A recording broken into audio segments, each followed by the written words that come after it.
قضا ہو گئی ہیں، جی آپ کی 20 قضا ہو گئی ہیں، 10 قضا، 5، 2 قضا، 1 قضا ہو گئی، جو بھی قضا ہوئی ہے آپ اس کو ادا کریں۔ بعض اوقات یوں ہوتا ہے کہ پتہ نہیں چلتا، جیسے ابھی ہم نے بتایا آپ کو کہ نماز نہ پڑھنے کے وعیدات ہے، کسی کا ذہن بن گیا یار مجھے تو مرنے سے پہلے جو ہے ادا کرنی ہے نمازیں نا، تو قضا عمری کرے۔ قضا عمری کا طریقہ یہ ہوتا ہے کہ آپ یوں کریں کہ جتنی آپ کی عمر ہے، ٹھیک ہے، تو آپ اس کا لحاظ رکھیں۔ مثال کے طور پر میری عمر جو ہے 1 سال ہے، فرض کرو، ٹھیک ہے، 1 سال میں کتنے دن ہوتے ہیں؟ 365 دن 365 دن یا 60 دن، 360-65 شاید اسی میں گمان ہے۔ بہرحال جو 60 ہو یا 360 دن چلو۔ اب 360 میں ہر دن کی کتنی نمازیں ہوئی؟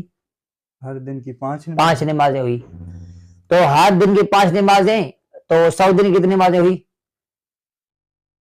500 500 ہو گئی۔